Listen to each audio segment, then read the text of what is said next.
Hello' guys, good morning. আজি বহুত দিনৰ পাছত আকৌ ব্লগ এটাত আহিলোঁ আৰু বনাইছোঁ। আপোনালোকক দেখাম বৰবৰুৱা কামটো কিমান কি আগবাঢ়িছে, তো আপোনালোকক দেখাই আছোঁ, চাই থাকিব। চাব পাৰে গাইজ, এইটো বাৰাণ্ডা হয়।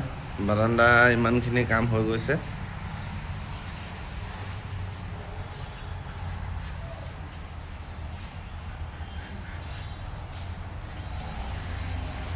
এইপিনে দৰ্জাবোৰ লাগি গ'ল, পাল্লাবোৰ লগাই দিলে মিস্ত্ৰীয়ে।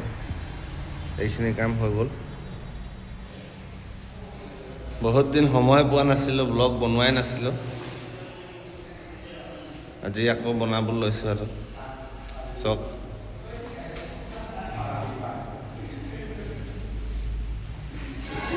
এইখিনি ৰুমবোৰ আছিলে।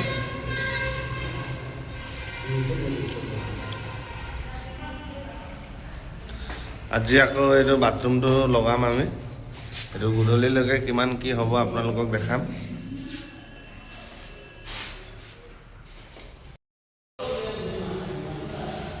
এইখিনি ৰুমবোৰ হৈ গৈছে।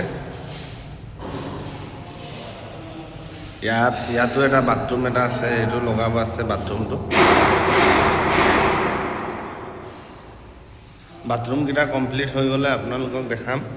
আজি আকৌ সেই ডাঙৰ বাথৰুমটো কিমান কি লগাব পাৰিম সেইটো দেখাম। এইটো কিটচেন হয়। কিটচেনত কাম কৰাই নাই, গ্ৰেনাইট কাটি থোৱা আছে। এইটো স্লেবত গ্ৰেনাইট দিব। চাব ফিনিচিঙত কি কেনেকুৱা হয় আপোনালোকক দেখাম। এতিয়া বাথৰুমটো চফা কৰা হৈ আছে। চফা কৰি ল'ম প্ৰথমে, পানী চানী দি ল'ম ৱালত, তাৰপিছত লগাব ষ্টাৰ্ট কৰিম। আপোনালোকক দেখাম কেনেকৈ লগোৱা হয়।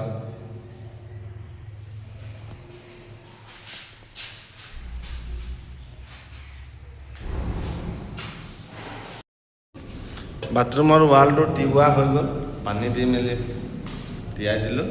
এতিয়া লেভেল কৰা হ'ব। লেভেল কৰি টাইলছটো ফিটিং কৰিম। টাইলছটো আমি এইটো টাইলছ এডিচিত লগোৱা হ'ব। ৱালত টাইলছ এডিচিটো দিলে ভাল আৰু। চাই থাকিব, গধূলিলৈকে কিমান লগাব পাৰিম আপোনালোকক দেখাম। ৱালটোত এইটো টাইলছ লাগিব। টাইলছটো ভাল কাজাৰিয়া টাইলছ লাগিব। এইটো ডিজাইনটো কি কেনেকুৱা আছে।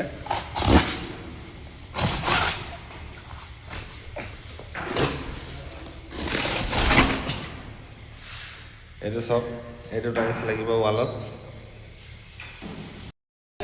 এইপিনে ঘৰৰ মালিক আমাৰ বৰ্তা বহি আছে। এইটো বৰ্তাই চাইছে কামটো কি কেনেকুৱা হ'ব গধূলিলৈকে। বৰ্তা আমাৰ কামটো চাবলৈ ইয়াত বহি আছে। এইটো আমাৰ মালিক গৃহস্থ। কামটো ষ্টাৰ্ট কৰা হৈ গ'ল গাইজ। এইটো চব, এইটো এতিয়া লগালোঁ। কেমিকেলটো এইপিনে বনি আছে। এইপিনে আমাৰ বৰ্তা বহি আছে। আমাৰ কামটো চাই বৰ্তাই, গৃহস্থ ঘৰ মালিক। বৰ্তাই কিবা কৈ দিব নেকি? কিবা কৈ দিয়ক বৰ্তা। ভাল হৈছে, কৰি থাক বুলি কৈছে বৰ্তাই।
ইমানখিনি গ'ল আৰু কামটো এইফালে দেখাই দিয়া অকণমান লগতে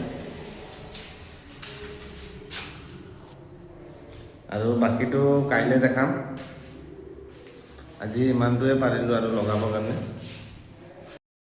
আৰু কাৰোবাক যদি টাইলছ লগাব থাকে তেতিয়া মই স্ক্ৰীণত নাম্বাৰটো দি দিম মোক তাৰ পৰা আপোনালোকে কণ্টেক্ট কৰিব পাৰিব ঠিক আছে আকৌ কাইলৈ লগ পাম